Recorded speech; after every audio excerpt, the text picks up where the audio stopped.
ऐसे भी कुछ मरीज जिनको बाकी लोगों के मुकाबले स्ट्रोक होने का खतरा ज्यादा है। 7,000 में से एक व्यक्ति को स्ट्रोक होने की संभावना रहती है अपने जीवन काल में। ब्रेन की सेहत के लिए भी क्या कुछ ऐसे खास टेस्ट होते हैं जो कराए जा सकते हैं? Brain health is linked to overall health of your body. आपका वेस्ट लाइन प्रिडिक्ट कर सकता है कि कितना चांसेस है कि आपको स्ट्रोक हो। इंची टेप उठाइए, अभी नाप लीजिए। हम अंदर जाके इनको खोल सकते हैं या इनमें स्टेंट प्लेस कर सकते हैं। ब्रेन में भी स्टेंट डलता है? जी बिल्कुल डलता है। अल्कोहल, टोबैको यूज करते हैं, they are very prone to get such kind of thing.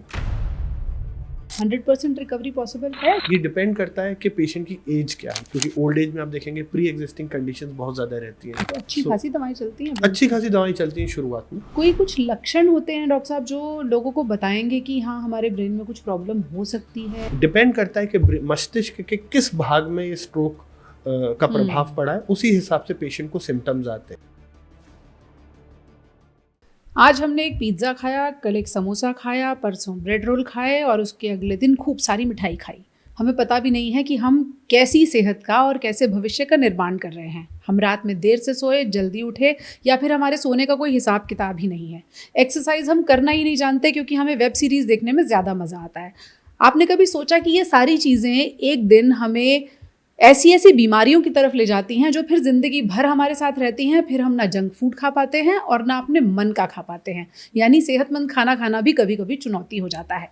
ऐसी ही एक बीमारी है ब्रेन स्ट्रोक। दिल की बीमारी के बारे में लोग अक्सर बात करते हैं। ब्रेन स्ट्रोक लाइफस्टाइल से जुड़ी हुई परेशानियों और दिक्कतों की वजह से, यानी हमारी अपनी गलतियों की वजह से भी हमें हो सकता है। और अब यंगस्टर्स में भी ब्रेन स्ट्रोक यानी मस्तिष्क आघात, यानी जिसे आम भाषा में कई बार लोग लकवा, पैरालिसिस, अलग अलग नामों से बुलाते हैं, ये समस्या बढ़ती जा रही है। तो क्या गलतियां हम करते हैं जो हमें नहीं करनी चाहिए, और अगर ब्रेन स्ट्रोक हो जाता है तो फिर विकल्प क्या है? इन सभी सवालों के जवाब के लिए आज हमारे साथ डॉक्टर श्रीकांत शर्मा हैं, जो कि डायरेक्टर हैं न्यूरो साइंसेज के, कैलाश हॉस्पिटल से जुड़े हुए हैं। डॉक्टर साहब बहुत बहुत स्वागत है आपका। अभी जितना हमने बताया है, लोग सोच रहे होंगे पिज्ज़ा खाएं या ना खाएं, और पिज्ज़ा खाने का भी क्या ब्रेन की बीमारी से कोई लिंक हो सकता है? जी बिल्कुल।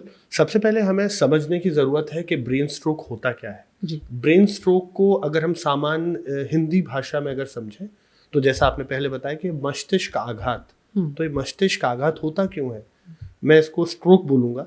जी। अगर देखा गया है कि अगर ब्रेन के किसी हिस्से में क्लॉटिंग की वजह से, ब्लड क्लॉटिंग की वजह से वो एरिया डैमेज हो जाए, या ब्लीडिंग की वजह से उस एरिया को डैमेज हो, तो वह एरिया ब्रेन का फंक्शन करना बंद कर देता है या कंप्लीटली प्रॉपरली फंक्शन नहीं कर पाता जिस तरीके से उसको करना चाहिए। और उसकी वजह से आमतौर पे देखा गया है कि पेशेंट को लकवा, जैसे आपने बोला, लकवा, मेमोरी डिस्टर्बेंसेस, आंखों की रोशनी जाना, याददाश्त इत्यादि होने की संभावना होती है। सो आमतौर जी इतनी सारी एक ब्लड क्लॉट या क्लॉट का साइज बड़ा भी हो सकता है, छोटा बड़ा तो चलिए एक अलग विषय है, लेकिन अगर ब्लड क्लॉट हो गया तो इतनी सारी समस्या हो सकती है। तो सामान्य रूप से मैंने आपको बताया स्ट्रोक दो ही तरीके के होते हैं। पहला जिसमें कि ब्रेन के अंदर ब्लीडिंग हो जाती है, जो कि धमनी फटने की वजह से हो सकती है, रक्त धमनी। दूसरा किसी बड़ी या छोटी धमनी जो कि ब्रेन को ब्लड सप्लाई कर रही है, उसमें क्लॉट या खून का थक्का जमने की वजह से भी हो जाती है। दोनों ही कंडीशंस ब्रेन की फंक्शनिंग को इम्पेयर करती हैं, और देखा गया है इसे डेथ और डिसेबिलिटी डिजीज बोला गया है। अच्छा, मतलब हालात इतने खराब हैं कि या तो आप डिसेबल हो जाएंगे या फिर आप सीधे ऊपर का टिकट कट जाएगा।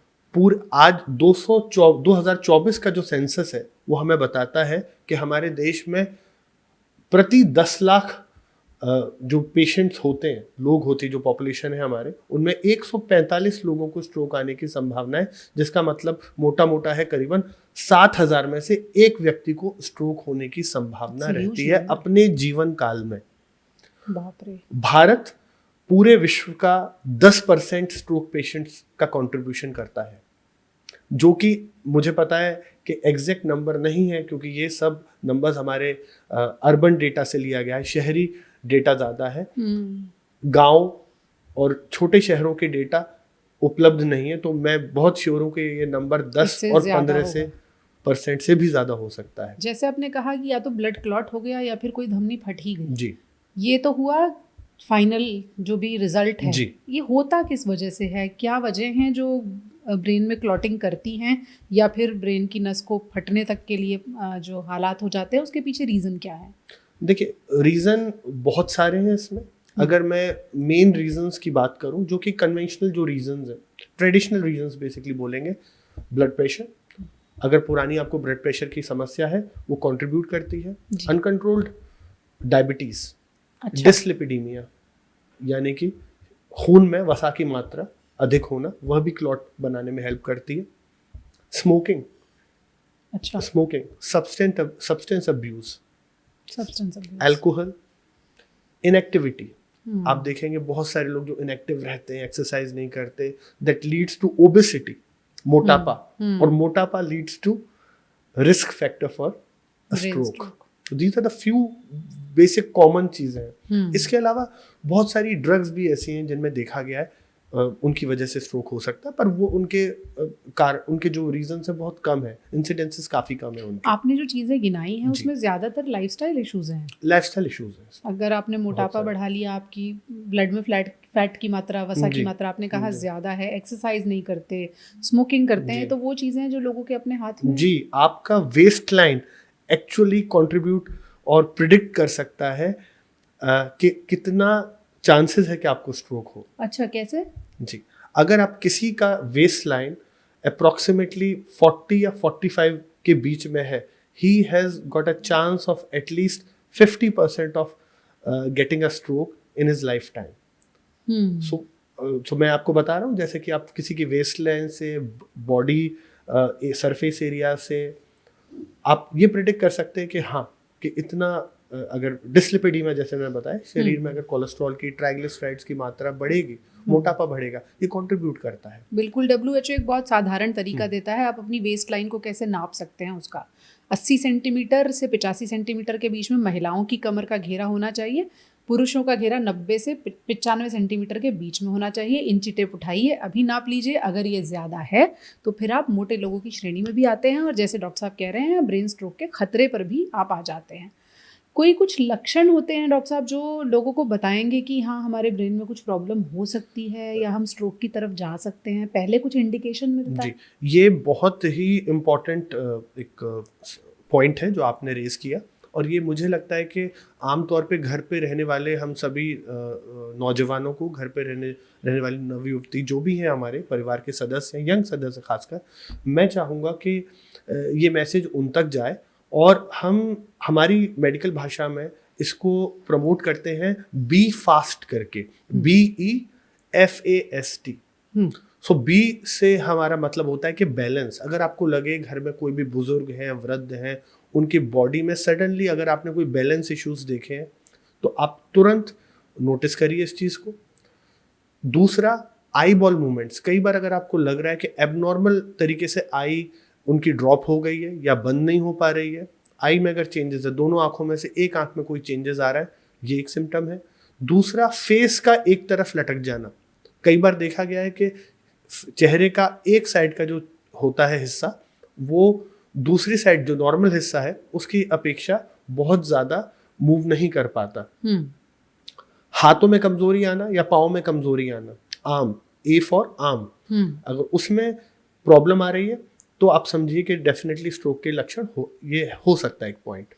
दूसरा, स्पीच बोला गया कि अगर स्पीच लड़खड़ाई है, स्लरी स्पीच है, again it's a indication. And last is, अगर ये सारे सिम्टम्स आपको मैच कर रहे हैं, then it is time to call the ambulance. आपको जल्द ही अपने किसी भी ऐसे करीबी अस्पताल में जाना है जहां पर एक न्यूरोलॉजिस्ट, एक न्यूरोसर्जन की उपलब्धि हो, और वहां पे पेशेंट का पूर्ण तरीके से इलाज हो, चाहे वो उनको थ्रोम्बोलाइसिस थेरेपी हो, चाहे कोई सर्जरी। बिल्कुल, जो डॉक्टर साहब ने कहा बी फास्ट, हम आपके लिए रिपीट कर देते हैं। Balance, eye movement, face, arms, ऐसे स्पीच, एंड देन टी यानी टाइम। टाइम इतना इम्पोर्टेंट क्यों है? क्या जल्दी जाने और देर से जाने में ब्रेन स्ट्रोक के पेशेंट के रिजल्ट में फ़र्क पड़ता है? जी बिल्कुल। देखिए, हमारी भाषा में बोला जाता है time is equal to brain. Brain के जो सेल्स हैं, दे आर वेरी सेंसिटिव। अगर कुछ वक्त के लिए भी 3 से 4 घंटों के लिए भी अगर उनको इतना प्रभाव पड़े कि उनको ऑक्सीजन ना मिले या उनको ब्लड रिसीव ना हो, न्यूट्रिशन ना मिले, तो डैमेज होना, इरिवर्सिबल डैमेज होना शुरू हो जाता है जी। अगर समय पे पेशेंट हॉस्पिटल आता है और अगर क्लॉट के कारण हम थ्रोम्बोलाइज थेरेपी देने के कारण दोबारा सर्कुलेशन अगर एस्टेब्लिश कर लेते हैं तो ऐसा देखा गया है कि पेशेंट की रिकवरी काफ़ी फास्ट हो जाती है, डेथ के साथ साथ डिसेबिलिटी भी बच जाती है। अच्छा, दोनों बच जाते हैं। डिसेबिलिटी भी बच जाती है अगर circulation with in 4 to 6 hours अगर हम बोलते हैं थ्रोम्बोलाइसिस का टाइम, अगर ये हम समय पे अगर ये पेशेंट पहुंच जाता है तो आमतौर पे देखा गया है कि इनकी रिकवरी बहुत ही रिवर्ट बैक हो जाती है, रिवर्ट बैक टू नॉर्मल हो जाते हैं ऐसे पेशेंट्स। ऐसा आमतौर पे देखा गया। तो time is very important once you diagnose the stroke, once you reach the hospital and initiation of treatment. जैसे आपने कहा थ्रोम्बोलिटिक थेरेपी देके वो क्लॉट डिसॉल्व कर देते हैं, कैसे ये थेरेपी दी जाए? ओपीडी में हो जाता है प्रोसीजर या सीधे ऑपरेशन करना पड़ता है, क्या होता है? देखिए, आमतौर पे एक सिस्टम होता है, यहाँ पर हम देखते हैं कि कोई पेशेंट आया और हमारे हॉस्पिटल्स में भी हमने हमारी एक स्ट्रोक टीम बनाई हुई है जो कि स्ट्रोक टीम जैसे ही पेशेंट कैजुअल्टी में या इमरजेंसी रूम में आता है, सारे डॉक्टर्स उसको असेस करते हैं। असेस करने के बाद उनका सीटी स्कैन या एमआरआई जो भी पेशेंट की स्थिति उसके हिसाब से किया जाता है डॉक्टर्स की देख रेख में, और ये डिसीजन लिया जाता है कि किस तरीके का स्ट्रोक है। अगर वो स्ट्रोक इन्फाक्ट हुआ है उन्हें, यानी कि कोई खून का थक्का या कोलेस्ट्रॉल जम गया है, तो उसको खोलने के लिए थ्रोम्बोलाइटिक थेरेपी दी जाती है जो कि तुरंत ही हम इमरजेंसी रूम में ही स्टार्ट कर सकते हैं दवाइयों की मदद से। डॉक्टरों की देखरेख में हम टाइम नहीं लगाते कि हम पेशेंट को आईसीयू भेजें, यहाँ भेजें, हम सारी बिना टाइम वेस्ट के, क्योंकि जैसा मैंने बताया time is very important in this. So हम कोशिश करते हैं कि जैसे ही पेशेंट आए, हमारा डायग्नोसिस एस्टेब्लिश हो, हम तुरंत इसको शुरू करें। ओके। उसके बाद ये तो हुआ इमरजेंसी, आपने वो क्लॉट डिसॉल्व किया और जो रिकवरी है वो हो गई। उसके बाद फिर उस मरीज को क्या करना चाहिए, किस तरह की दवाओं पे उसको रखा जाता है? देखिए, एक बार अगर ये ऐसे पेशेंट आते हैं, इनको कुछ समय के लिए हॉस्पिटल स्टे की ज़रूरत होती है क्योंकि इन दवाइयों के कुछ साइड इफ़ेक्ट्स भी होते हैं। उनको देखने के लिए इनके सीटी स्कैन्स और एमआरआई नियमित रूप से हमें कराने पड़ते हैं कुछ दिन। इनके साथ साथ उनका ब्लड प्रेशर, उनकी कोलेस्ट्रॉल, उनका शुगर, सारी चीज़ें मेंटेन होती हैं। उनका न्यूरोलॉजिकल असेसमेंट होता है और स्थिति के अनुसार जैसे जैसे उनकी रिकवरी होती जाती है उनको डिस्चार्ज किया जाता है। ओके। जैसे आपने ये टेस्ट आपने कहे, ब्लड प्रेशर अगर किसी को है तो उसको स्ट्रोक का खतरा होगा। ऐसे भी कुछ मरीज या सेट ऑफ पीपल हैं जिनको बाकी लोगों के मुकाबले स्ट्रोक होने का खतरा ज़्यादा है? जी बिल्कुल। जैसा कि मैंने आपको बताया, जो लोग नियमित रूप से अल्कोहल या सब्सटेंस अब्यूज करते हैं, they are very prone, tobacco use करते हैं, they are very prone to get such kind of thing. तो आई वुड हाईली रिकमेंड कि हमारे जो भी यंगस्टर्स हैं बेसिकली, वो smoking, tobacco chewing, smoking, alcohol use और सब्सटेंस अब्यूज है, इन सब चीज़ों से बचें। अपनी लाइफ में थोड़ा एक्सरसाइज को इन्वॉल्व करें, अच्छी डाइट और न्यूट्रिशन का सहारा लेके, हाइड्रेशन का सहारा लेके, गुड स्लीप, आप इन चीज़ों को डेफिनेटली डिले किया जा सकता है और बिल्कुल मिटिगेट भी किया जा सकता है। ब्रेन स्ट्रोक के बाद जो डैमेज होता है, मान लीजिए जैसे आपने कहा फेस ड्रॉप हो सकता है एक तरफ, या फिर हाथों पे असर आ सकता है, क्या उसको रिवर्स करने का कोई तरीका होता है या जो डैमेज हो गया वो फिर हो गया? देखिए, आपने बहुत अच्छी बात बताई। देखिए, ब्रेन के सेक्शंस होते हैं, एक राइट साइड का ब्रेन होता है, एक लेफ्ट साइड का ब्रेन होता है। जैसे कि हमारी कंपनियों में आपने देखा होगा, हर एक विभाग होता है, एक एचआर का विभाग होता है, एक मार्केटिंग का विभाग होता है, एक सेल्स का विभाग होता है। ऐसी ब्रेन के भी अलग अलग सेंटर्स होते हैं। कुछ सेंटर ऐसे होते हैं जो कि पेशेंट की बोलने की शक्ति को प्रभाव डालते हैं, कुछ मेमोरी को प्रभाव डालते हैं, कुछ आप देखेंगे हाथ की शक्ति, पाँव की शक्ति को प्रभाव डालते हैं, कुछ विजन को प्रभाव डालते हैं। सो डिपेंड करता है कि मस्तिष्क के किस भाग में ये स्ट्रोक का प्रभाव पड़ा है, उसी हिसाब से पेशेंट को सिम्टम्स आते हैं। सो ऐसा देखा गया है कि अगर पेशेंट की वीकनेस आई है या पैरालिसिस जिसको बोला गया, तो ऐसे पेशेंट्स को लॉन्ग टर्म फिजियोथेरेपी दी जाती है जो कि बिल्कुल हेल्पफुल है। उनकी मसल की टोन बनाने में हेल्प करती है और मसल वेस्टिंग होने से भी, यानी मसल का कमज़ोर होना या पतला होना भी करती है। प्लस गुड न्यूट्रिशन फॉलो, जिसमें प्रोटीन डाइट हो और बाकी सारी चीज़ें। इसके अलावा अगर लगता है कि उनकी स्पीच अगर इम्पेयर्ड है तो वी प्रमोट दीज पेशेंट्स और एडवाइस बेसिकली स्पीच थेरेपी इनको एडवाइस की जाती है। उनको लिखने का, अगर हाथ में कंट्रोल, फाइन मोटर मूवमेंट्स वगैरह, इस तरीके की ऑक्यूपेशनल थेरेपीज भी हम एडवाइस करते हैं। जैसे आपने अच्छा। कहा कि फिजियोथेरेपी, जी। रिहैब, ये सब उनका चलता है, तो 100% रिकवरी पॉसिबल है? जो ऑर्गन डैमेज हुआ है, मान लीजिए हाथ में मूवमेंट अफेक्ट हुआ है। सो मैंने ये बोला कि it's a death and a disability kind of disease. जी। सो इनिशियली जब भी कोई पेशेंट आता है, मैं हमारी सबसे पहले जो हमारी सर्वप्रथम हमारी जो ज़रूरत ये रहती है और हमारे पॉइंट ये रहता है कि पेशेंट का जीवन बचे किसी तरीके से। तो prime importance is to save patients life. And once हमें जब कॉन्फिडेंस आ जाता है कि हाँ now we are out of that zone और पेशेंट भी उस डेंजर जोन से आ गया है बाहर, तो इन लॉन्ग टर्म में हम रिकवरी उसमें देखते हैं। आमतौर पे देखा गया है कि टाइमली इंटरवेंशन हो तो रिकवरी के रेट्स बहुत अच्छे हैं इसमें।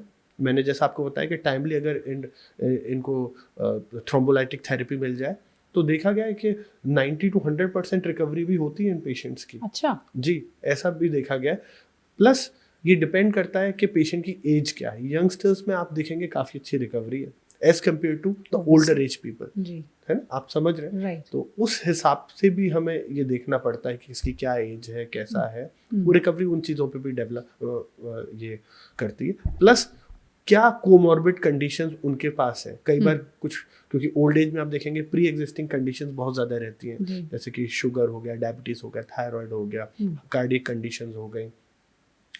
सो ऐसा देखा गया ये भी कंट्रीब्यूट करती हैं उनकी रिकवरी में, रिकवरी को स्लो डाउन करने में। ओवरऑल हेल्थ कैसी है उस पर डिपेंड करेगा कि बिल्कुल, रिकवरी कितनी अच्छी है। बिल्कुल, ये सारी चीज़ें मेंटेन करते हैं। ब्रेन स्ट्रोक के पेशेंट्स के लिए इलाज के अब नए विकल्प भी मौजूद हैं क्या? अगर स्ट्रोक की वजह से ब्रेन को डैमेज ज़्यादा हुआ है तो ट्रीटमेंट ऑप्शंस अवेलेबल हैं या एक थ्रोम्बोलिटिक थेरेपी ही है उनके? जी, शुरुआत में जब पेशेंट आता है और अगर हम आइडेंटिफाई करते हैं कि क्लॉट जमने की वजह से ये हुआ है, तो ऐसा देखा गया है कि हम थ्रोम्बोलाइटिक थेरेपी करते हैं। पर ऐसा इन्वेस्टिगेशंस के बाद, प्राइमरी इन्वेस्टिगेशंस के बाद अगर ऐसा पता लगता है कि ब्रेन की मोटी नस जो कि खून को सप्लाई कर रही हैं वो ब्लॉक है और उनको अगर नहीं खोला जा सकता तो इंटरवेंशन न्यूरोसर्जरी के द्वारा भी हम अंदर जाके इनको खोल सकते हैं या इनमें स्टेंट प्लेस कर सकते हैं। ऐसा भी देखा गया। ब्रेन में भी स्टेंट डलता है? जी बिल्कुल डलता है। जैसे कि आपने कार्डियक स्टेंट्स सुने होंगे, तो ऐसे ब्रेन में भी स्टेंट्स डलते हैं। गले की जो गले से हार्ट से गले से होते हुए जो नसें जाती हैं, कैरोटिड आर्टरीज, उनके भी स्टीनोसिस की वजह से अगर ब्रेन में स्ट्रोक आया तो उनमें भी आमतौर पे देखा गया है कि स्टेंट डाल के काफ़ी अच्छे रेट्स हैं, रिकवरी के भी बहुत अच्छे रेट्स हैं। अच्छा। हाँ, तो मैकेनिकल थ्रोम्बेक्टोमीज के थ्रू क्लॉट निकाला जा सकता है और अगर सिकुड़न है उसके लिए हम स्टेंटिंग भी करते हैं। हार्ट के स्टेंट तो लोगों को पता है, ब्रेन के स्टेंट के बारे में इतनी चर्चा नहीं होती। जी बिल्कुल।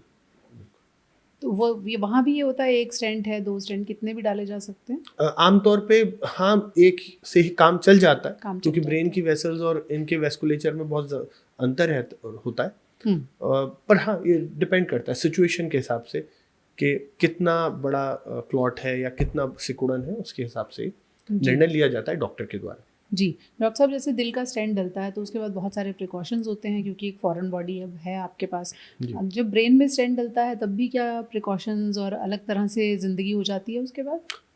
जी बिल्कुल, हमें वही सारी चीज़ें करनी चाहिए जो कि एक हार्ट में स्टेंट डलता है। बट इसके साथ साथ हमें ये ध्यान रखना है कि हमें अपनी एंटी थ्रोम्बोटिक थेरेपी यानी खून पतला करने की दवाइयाँ नियमित रूप से ये लें। हम अपनी बीपी की दवाइयाँ, अपनी शुगर की दवाइयाँ ये नियमित रूप से लें। वज़न ना बढ़ने दें। स्मोकिंग, अल्कोहल को बिल्कुल बंद करें और एक रूटीन में थोड़ी सी मिनिमल एक्सरसाइज अपने जीवन में डेली थोड़ा थोड़ा 10 मिनट 20 मिनट उसको करें। अच्छा। ये लॉन्ग रन में आपके वेसल्स को भी एक हेल्थ देता है और रिकरेंट स्ट्रोक्स आने के चांसेस भी कम होते हैं। अच्छा, रिकरेंट स्ट्रोक, एक बार किसी मरीज को ब्रेन स्ट्रोक हो गया तो बाकी पॉपुलेशन के मुकाबले उसमें खतरा ज़्यादा है? जी बिल्कुल बिल्कुल। उसको कम करने के लिए जैसे आपने कहा कि जैसे मैंने सारी चीज़ें बोली हैं, ये करनी बिल्कुल ज़रूरी है। साथ के साथ रेगुलर कार्डियक चेकअप और health checkup, basic health checkup, health parameters उनके समय समय पे करते रहने चाहिए। हृदय की जांच, बाकी बॉडी के भी रेगुलर। ब्रेन स्ट्रोक के Checkup. पेशेंट को दिल का खास ख्याल किस लिए रखने की ज़रूरत होती है? जी बिल्कुल, आमतौर पे देखा गया है कि कार्डियक कॉजेज़ की वजह से कई बार हार्ट में हमारे कोलेस्ट्रॉल के जो थक्के होते हैं, ये निकल के छिटक के ब्रेन की तरफ मूव कर जाते हैं, ब्लड क्लॉट मूव कर ब्लड जाते क्लॉट भी मूव कर जाते हैं, जिनमें कि कोलेस्ट्रॉल के टुकड़े भी होते हैं, ब्लड क्लॉट भी होता है और जाके रक्त की धमनियों को ऊपर ब्लॉक कर देते हैं। तो जो कार्डियक कॉज होते हैं वो कंट्रीब्यूट करते हैं हमारे ब्रेन स्ट्रोक में जी। बेसिकली। ब्रेन स्ट्रोक से रिलेटेड जो दवाएं आप लोग देते हैं, जैसे आपने कहा एक तो ब्लड थिनर्स हैं जो जी, चलेंगे, और जी। भी जो दवाएं देते हैं, आमतौर पर लोगों की परसेप्शन ये होती है कि दिमाग के मरीज की जो दवा होती है बहुत हैवी होती है, बहुत साइड जी, इफेक्ट्स जी, होते जी। हैं। क्या ये बात सच है कि जी बहुत बिल्कुल साइड इफेक्ट्स सच, होते हैं? बिल्कुल सच था ये, पर अब जैसे जैसे हम देख रहे हैं हर फील्ड में चेंजेस आ रहे हैं और सारी दवाइयाँ अब जो दी जाती हैं वो एविडेंस बेस्ड मेडिसिन होती है, उन सब के ट्रायल्स होते हैं, फेज 1 2 3 सारे ट्रायल्स होने के बाद ही वो अप्रूव होती हैं।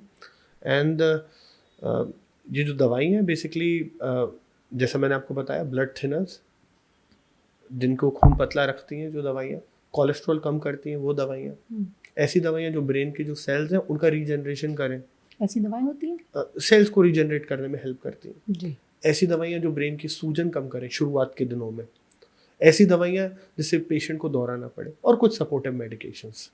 तो अच्छी So, खासी दवाएं चलती हैं brain अच्छी की? खासी दवाएं चलती हैं शुरुआत में, एंड ग्रेजुअली धीरे धीरे as per the condition Wien of होती हैं दवाइयाँ। अच्छा, जैसे आपने कहा कि ब्लड थिनर्स चलते हैं, कोलेस्ट्रॉल कंट्रोल करने की दवाएं चलती हैं, वो वही दवाएं होती हैं जो दिल के मरीज खाते हैं, या ये ग्रुप ऑफ मेडिसिन अलग हैं, वो ग्रुप ऑफ मेडिसिन अलग हैं? नहीं, आमतौर पे वही दवाइयाँ होती सेम हैं। दवाएं होती हैं। हाँ, पर बेस्ड अपॉन कि उनके पैरामीटर्स क्या हैं, ट्राइग्लिसराइड कैसे हैं, HDL क्या है, कोलेस्ट्रॉल क्या है, उसके हिसाब से दवाइयाँ एक डॉक्टर उनको प्रिस्क्राइब करता है। प्लस ब्रेन सेल्स रीजनरेशन के लिए और वो दवाएं, एडिशनल मेडिकेशन। एडिशनल दवाएं। जी। किस आधार पे दवाएं फिर वीन ऑफ होती हैं? क्या क्राइटेरिया रहता है कि कुछ मरीजों की दवाएं बहुत कम हो जाएंगी, कुछ की चलती रहेंगी? जी, देखा गया है कि अगर पेशेंट सिम्टोमेटिकली इम्प्रूव कर रहा है ना, जैसे कि उसको कोई भी अगर डेफिसिट से अगर वो इम्प्रूव कर रहे हैं, चाहे उसकी वीकनेस इम्प्रूव हो रही है, हाथ की, पाँव की, स्पीच इम्प्रूव हो रही है, मेमोरी, व्यवहार अच्छा हो रहा है उसका, तो उस आधार पे दवाइयाँ कम होती हैं। प्लस सीरियल CT स्कैन्स या MRIs होते हैं उनके, और उनके बेसिस पे भी हम दवाइयों को धीरे धीरे रिड्यूस करते हैं। ओके। और कौन सा मरीज ज़्यादा अच्छा करेगा, रिकवरी बेटर होगी, किसकी कम होगी? एक तो आपने कहा उम्र एक क्राइटेरिया है, जी। यंग एज होगी, तो उसके अलावा भी कुछ क्राइटेरिया होता है कि पेशेंट कितनी अपनी दवाओं को लेके अवेयर है, हाइजीन कितनी मेंटेन कर रहा है? बिल्कुल, hygiene is important, exercise is important, compliance to drug is also very important. Compliance to drug इतना इम्पॉर्टेंट इशू है क्योंकि लोग टाइम पे दवाइयाँ नहीं लेते और लॉन्ग टर्म तक नहीं ले पाते। अच्छा। और तो मेरा यही मानना है कि compliance to drug is very important, exercise is very important, regular checkups are very important, control of BP and sugar is utmost important. So once a patient has a stroke, तो इसको हमें रेगुलर मॉनिटरिंग देनी बहुत ज़रूरी है। Okay. जी। Doctor साहब, एक थोड़ा ऑफ बीट सवाल है, वैसे तो नींद हर किसी के लिए ज़रूरी होती है, ब्रेन स्ट्रोक के जो पेशेंट हैं या ब्रेन से रिलेटेड एलिमेंट से जो जूझ रहे हैं, उनके लिए गुड स्लीप के क्या मायने होते हैं और उनके लिए कितनी अहम है? जी, sleep is very important for brain. हमारा ब्रेन जो है फंक्शन करता रहता है हमेशा, बट उसको हमें रिकवरी के लिए एक टाइम देना पड़ता है। So as per the WHO guidelines, हम 8 आवर्स गुड स्लीप, एक स्लीप का एक ड्यूरेशन हो 8 का, जगने का, सोने का समय हो, एक जगने का समय हो, साउंड स्लीप हो, आप आराम से सोएं, मोबाइल को दूर रखें, कमरे की सारी लाइटें बंद करें, एक एम्बिएंट टेम्परेचर हो कमरे का 24 से 25 डिग्री, जो कि आमतौर पे हिंदुस्तान में सही माना जाता है, ना ज़्यादा ठंडा है ना गर्म है। तो ये ब्रेन आपकी जो REM स्लीप है, नॉन REM स्लीप है, इनको टोन डाउन करता है, ब्रेन में जो न्यूरोट्रांसमीटर्स हैं इनको भी सेटल डाउन करता है। So it makes you strong also. आप क्लैरिटी के साथ उठते हैं, थॉट आपके क्लियर होते हैं, डिसीजन मेकिंग अच्छी होती है आपकी। So this is very important. Family history अगर ब्रेन स्ट्रोक की है तो क्या ऐसे लोगों को खतरा ज़्यादा होता है? फैमिली हिस्ट्री जिन भी लोगों को है, ऑफ कोर्स उनको ये तो फैमिली हिस्ट्री लिंक्ड है स्ट्रोक से। बट हाँ, इट इज़ ऑलवेज वाइज कि जिन भी लोगों की फैमिली में ऐसे इंसिडेंसेस हुए हैं, उनके माता पिता, दादा दादी, तो उनको अभी से वो चीज़ें ना करें, अपनी हेल्थ पे ध्यान दें, अपना sugar, blood pressure, diet, exercise, sleep, low stress, ये इन सब चीज़ों पे ध्यान दें, तो डेफिनेटली फ्यूचर में मैंने जैसे आपको बताया, we can definitely reduce the risk for stroke incidents. Okay doctor साहब, दिल की सेहत को जानने के टेस्ट तो अब लोगों को याद हो गए हैं कि सीटी स्कैन करा लिया या इकोकार्डियोग्राफी करा ली, ईसीजी करा लिया। ब्रेन की सेहत के लिए भी क्या कुछ ऐसे खास टेस्ट होते हैं जो कराए जा सकते हैं और आप अपनी ब्रेन हेल्थ को इवैल्यूएट कर सकते हैं? देखिए, ब्रेन हेल्थ को इवेल्युएट करने का पर से जो सबसे अच्छे जो टेस्ट हैं वो हमारे रेडियोलॉजिकल टेस्ट ही हैं। But unless and until you don't have any symptom, nobody is going to recommend you कि आप MRIs कराएं या CT स्कैन कराएं या EEGs कराएं।